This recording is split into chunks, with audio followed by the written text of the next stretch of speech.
नमस्कार साथियों, आप सबका स्वागत है Shiv talent hub YouTube channel पर। पी वाई क्यूज़ की इस सीरीज़ में हम एवरेज चैप्टर का लेक्चर सेकंड आज करेंगे। तो हमारा पहला क्वेश्चन है, प्रथम 15 पूर्ण संख्याओं का औसत ज्ञात करें। पूर्ण मतलब क्या हो गया? Whole number. होल संख्याएं कहाँ से शुरू होती हैं? 0 से शुरू होती हैं।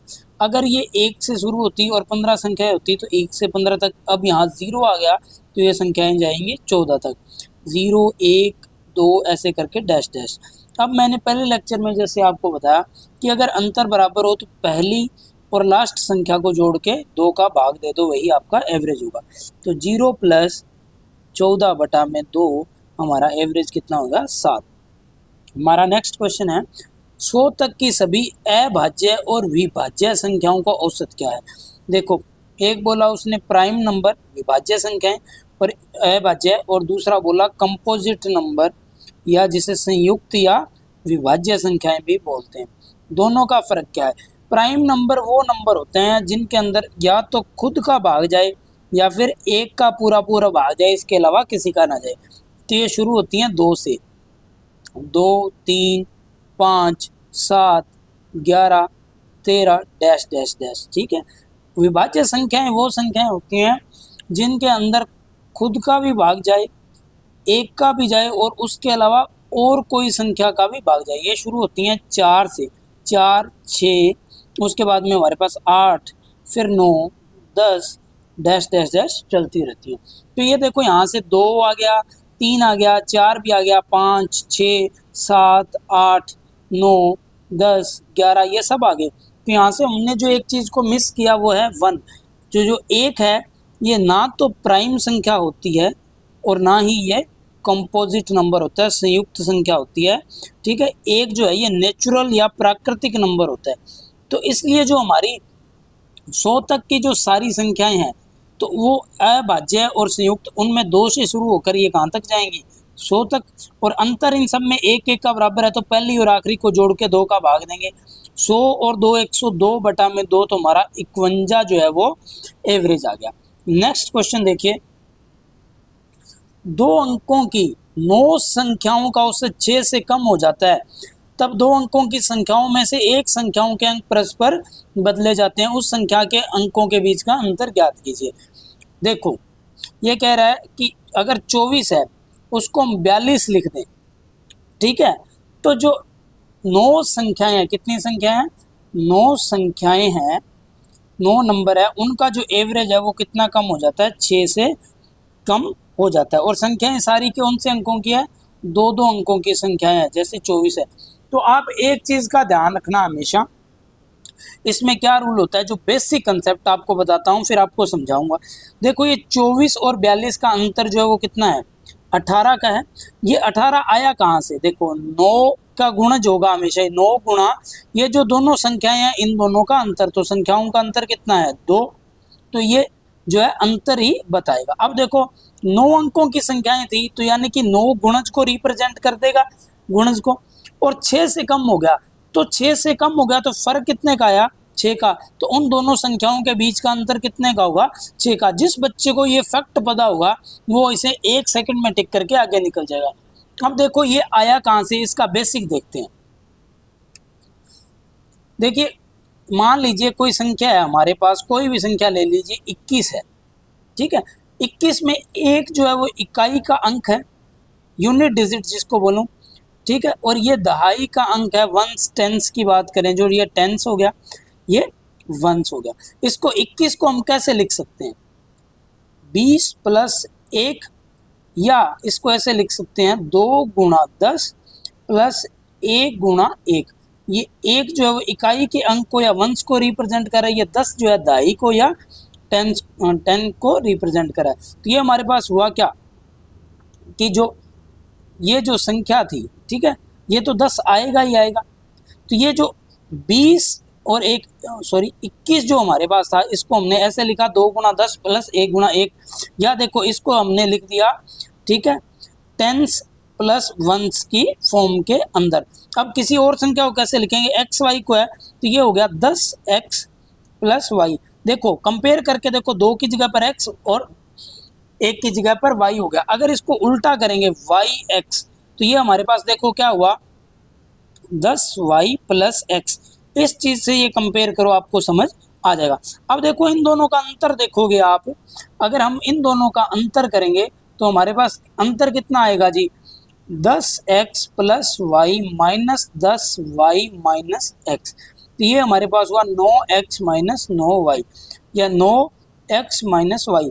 ये x माइनस वाई क्या है, ये जो अंक थे उनका अंतर ही तो है, ठीक है। और 9 का गुणज हमेशा आएगा क्योंकि कॉमन हो गया, इसलिए जो है ऐसा होता है। तो अगर हम इस क्वेश्चन को सॉल्व करेंगे तो हमारा राइट आंसर क्या हो जाएगा, 9 हो जाएगा। तो नेक्स्ट क्वेश्चन देखते हैं। चार संख्याओं में पहली तीन संख्याओं का औसत 16 है। ये जो हमारे पास संख्याएं हैं, तीन पहली a प्लस बी प्लस सी, इनका औसत 16 था, तो 16 इंटू 3 हमारे पास टोटल हो गया 48। और अंतिम तीन संख्याओं का औसत 15 है। अंतिम तीन होगी b plus c plus d, जिनका औसत कितना है 15। 15 गुणा 3 टोटल कितना हो गया जी 45। जो टोटल होता है वो क्या होता है, संख्याएं कितनी है और गुणा में उनका एवरेज कितना है, वही। अब देखो बोला कि लास्ट नंबर है वो कितना है 21 है, डी की वैल्यू कितनी है 21 है, तो ये 21 अगर डी की जगह रखूं या 45 में से 21 घटा देंगे तो कितना बचा 24। बी प्लस सी कितना है 24, बी प्लस सी कितना है हमारे पास 24, और ए प्लस बी प्लस सी 48 है। तो देखो ए कितना रह जाएगा 48 माइनस 24, यानी कि ए की वैल्यू जो है वो 24 आ गई। नेक्स्ट क्वेश्चन देखिए, 18 संख्याओं का जो औसत है वो कितना है 37.5 है। यदि x वाली 6 संख्याओं को उनमें जोड़ दिया जाए x औसत वाली, तो इन सभी संख्याओं का औसत 1 से बढ़ जाता है। x का मान क्या है, तो देखिए पहले देखते हैं बेसिक जो है ट्रिक, जो कंसेप्ट बेस्ड है वो, या बेसिक अंडरस्टैंडिंग से। तो देखो क्या है कि हमारे पास 18 संख्याएं हैं, उनका एवरेज 37.5 है। अब जो 6 संख्याएं जिनका एवरेज x है आ जाए, तो एवरेज जो है वो 38.5 हो जाता है, एक एक बढ़ जाता है। यानी कि ये 6 संख्याएं हैं, इनके पास खुद के पास 38.5 तो है ही हर एक के पास, प्लस ये 18 संख्याओं के लिए एक एक एक्स्ट्रा लेके आई। तो कितना एक्स्ट्रा लेके आई 18। कितनी संख्याएं 18 एक्स्ट्रा लेके आई 6, तो भाग दे दिया, तो ये कितना हो गया 3। तो 38 और 3 41.5 हमारा राइट आंसर हो जाएगा। अब इसका दूसरा तरीका देखो कि दूसरा तरीका क्या है, जो है कंसेप्ट बेस्ड, बिल्कुल बेसिक। तो देखो 18 संख्याएं थी, इनका एवरेज कितना है 37.5, तो इसका जो टोटल होगा वो होगा 18 गुणा में 37.5। अब देखो 6 संख्याएं उनका एवरेज x है, तो 6 इंटू एक्स उनका टोटल हो गया।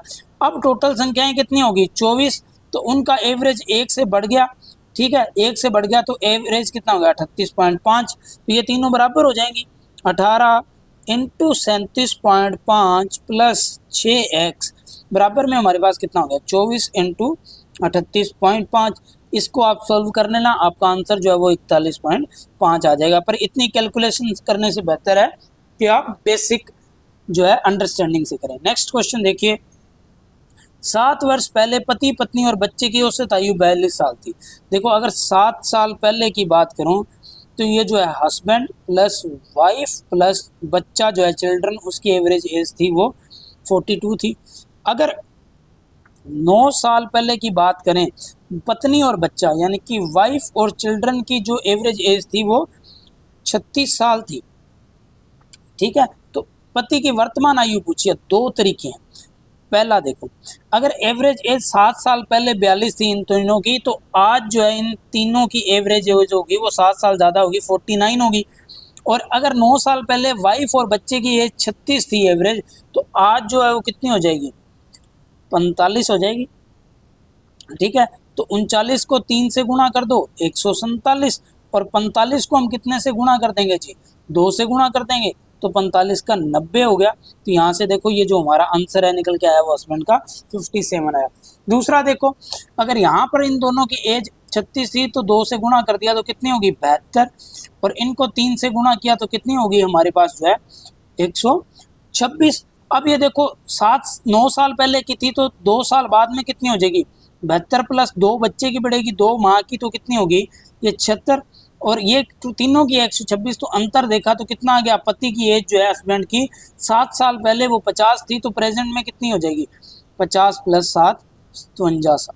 ठीक है, नेक्स्ट क्वेश्चन देखिए, 35 लगातार प्राकृतिक संख्याओं का औसत n है। यदि पहली 10 संख्याओं को हटा दिया जाए और अगली 10 को शामिल कर दिया जाए तो औसत जो है बदलकर m हो जाता है। m square minus n square 600 है, 3m प्लस 5n निकालो। ठीक है जी, हमें नहीं पता संख्याएं कहाँ से स्टार्ट होती है, मान लिया हमने समझने के लिए कि 1 से शुरू होती हैं 35 तक।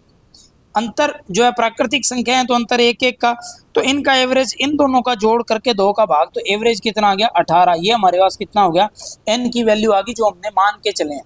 दूसरा देखो, अब जो 10 संख्याएं आगे की तो 11 से लेके 45 तक, तो इसका एवरेज जो है 11 प्लस 45 56 हुआ, 56 में 2 का भाग दिया 28। तो ये देखो m और n जो है 28 है और 18 है, तो इन दोनों का अंतर m माइनस n हमारे पास कितना आया जी 10। ये बात समझ में आई आपको, ये मैंने पहले ही आपको फर्स्ट लेक्चर के अंदर बताया था। अब देखो m square minus n square जो है 600 दे रखा है, तो देखो m square minus n square क्या होता है, अलजेब्रा के फॉर्मूला से m minus n m plus n बराबर 600। m माइनस n कितना है 10 गुणा m प्लस n बराबर में कितना हुआ 600, ये कट गया, तो m प्लस n की वैल्यू 60 और m माइनस n की वैल्यू हमें ऑलरेडी दे रखी है 10, दोनों को जोड़ दिया, 2m की वैल्यू कितनी होगी जी 70, m की वैल्यू कितनी आ गई 35, हमने 28 मानी थी लेकिन m की वैल्यू असल कितनी है 35, n की वैल्यू कितनी होगी 25। अब पूछा हमसे 3m प्लस 5n, 3 तो m तो 35 इंटू 3 105 प्लस 25 n की वैल्यू 25 इंटू 5 125 बटा में एवरेज पूछा तो 2 का भाग दे देंगे, तो ये हुआ 230 बटा में 2, जो एवरेज आ गया वो हो गया 115। राइट आंसर हो जाएगा 115। ये जो बेसिक चीजें अगर आपको पता होंगी तो क्वेश्चन करने बहुत ईजी हो जाएंगे। नेक्स्ट क्वेश्चन देखिए, अपनी 11वीं पारी के अंदर एक बल्लेबाज 77 रन बनाता है। ये जो 11वीं जो इनिंग थी इसकी, इसमें जो बल्लेबाज ने पारी ने 77 रन बनाए और उसका औसत 3 बढ़ गया, यानी कि उसने क्या किया कि जो इससे पहले 10 पारियां थी, हर एक पारी के लिए वो 10-10 रन लेकर आया, तो सॉरी 3-3 रन लेकर आया, तो 10 पारियों में 3 के हिसाब से कितने रन लेकर आया एक्स्ट्रा 30। वो टोटल कितने बताए उसने 11वीं पारी में 77, 77 माइनस 30 तो बच गए कितने 47, यानी कि 11वीं पारी के बाद में जो औसत था वो कितना था 47 था। अगर पूछे कि 10वीं पारी के बाद का औसत बताओ तो इससे 3 कम कितना आ जाएगा 44 आ जाएगा। हमारा नेक्स्ट क्वेश्चन देखते हैं, एक समूह के 120 छात्रों की औसत आयु 13.56 है। 120 बच्चे हैं, इनकी एवरेज एज जो है वो 13.56 है। अब देखो 35% लड़कियां हैं, जो 35% है ना वो होता है 7/20, तो हमने टोटल जो है मान लिए वो 20 मान लिए, 120 को हमने 20 मान लिया क्योंकि वो कैंसिल हो जाएगा आगे। ठीक है, आप चाहो तो 120 में मान सकते हो, तो 7 जो हमारे पास आ गई वो गर्ल्स आ गई, तो बच गई कितने बॉयज 13। ठीक है, अब देखो इसमें क्या हुआ कि जो लड़कों की एवरेज एज है वो 6x है, तो यहाँ पर लिखा हमने 6x, लड़कियों की है वो 5x है। तो अब देखो टोटल जो हो जाएगा वो 7 into 5x plus 6x into में 13 बराबर में हो जाएगा 20। वैसे 120 आना था लेकिन हमने 7 और 13 माना है, तो 20 इंटू 13.56। अगर आप देखो 120 मानते तो यहाँ पर भी 12 का फैक्टर का गुणा होता और यहाँ पर भी वो यहाँ पर भी आता और यहाँ से कैंसिल हो जाता। अब ये देखो 35x plus 78x is equal to क्या हो गया 20 गुणा में 13.56। ये हमारे पास कितना 70 30 100 और 113x इज इक्वल टू 20 गुणा में 13.56। अब ये देखो 3 को 2 का गुणा करेंगे तो लास्ट में कितना आएगा 6 आएगा। अब ये 10 गुना से ज़्यादा है 1300, तो लगभग 12 पे कटेगा ये, तो 0.12। तो x की वैल्यू हमारे पास यहाँ से कितनी होगी 20 इंटू 0.12, तो ये x की वैल्यू होगी 2.4। अब देखो हमसे पूछिए किसकी, लड़कियों की औसत आयु, लड़कियों की है 5x, तो 5x की वैल्यू होगी 2.4 इंटू 5, यानी कि राइट आंसर हमारे पास हो जाएगा 12। नेक्स्ट क्वेश्चन देखिए, 100 संख्याओं का औसत 46 है। 100 संख्याएं हैं और उनकी एवरेज दे दी 46। अब देखो बाद में पता चला एरर, तो देखो यहाँ से बात करते हैं एरर जो कितने थे, कौन कौन से हैं। पहला एरर जो उसने बोला कि 16 को भाई साहब ने 61 पढ़ लिया, ठीक है, 16 को क्या पढ़ लिया, 61, तो ये कितना ज़्यादा पढ़ लिया, 45 ज़्यादा पढ़ लिया, 45 कम पढ़ना चाहिए था, माइनस करना चाहिए था। दूसरा देखो 43 को जो है वो 34 पढ़ लिया, यानी कि कितना कम पढ़ लिया, 9 कम पढ़ लिया, 9 ज़्यादा पढ़ना चाहिए था, ठीक है। तीसरा उसने बोला कि 100 की जगह पर कितनी संख्याएं हैं, 90 हैं, ठीक है। तो अब देखो यहाँ से फर्क कितने का पड़ा, 36 के माइनस का, और ये 100 की जगह 90 संख्याएं होगी तो एक संख्या के पास कितनी वैल्यू थी 40, 10 संख्याओं के पास कितनी होगी 460। अब फर्क देखते हैं, 460 ये था, तो 460 को हमने लिख दिया 450 प्लस 10 और माइनस में 36 है तो 36। ये ऐसा क्यों लिखा बताऊंगा, संख्याएं हैं 90, तो देखो 90 का पूरा पूरा भाग जाता है 450 में, इसलिए ऐसा लिखा। तो ये काटा तो ये हमारे पास आया 5, ये 0 से ये 0 कैंसिल होगी तो हमारे पास यहाँ पर आ गया 1/9 का 0.11 चलता रहेगा, और ये इससे काटेंगे तो ये हमारे पास आ गया 0.4, ठीक है। तो यहाँ से हमारे पास आ गया 5.11 माइनस 0.4 जो कि हो गया 4.7। अब पहले ये इंक्रीज हो गया, पहले हमारे पास 40 था, तो 40 प्लस 4.7 तो हमारा राइट आंसर जो हो गया वो 50.7 हो गया। आपको वीडियो कैसी लगी, वीडियो पर कमेंट करके बताएं, वीडियो को लाइक करें, वीडियो को शेयर करें और चैनल को सब्सक्राइब करें। आप हमें फॉलो कर सकते हैं शिव टैलेंट हब के नाम से, इंस्टाग्राम पर, टेलीग्राम चैनल पर। सारी जानकारी और सारी अपडेट इंस्टाग्राम चैनल और टेलीग्राम पर आती रहेंगी। आप हमें कांटेक्ट कर सकते हैं, अपने सुझाव दे सकते हैं, दिए गए नंबरों पर व्हाट्सएप मैसेज कर सकते हैं, व्हाट्सएप कॉल कर सकते हैं। धन्यवाद।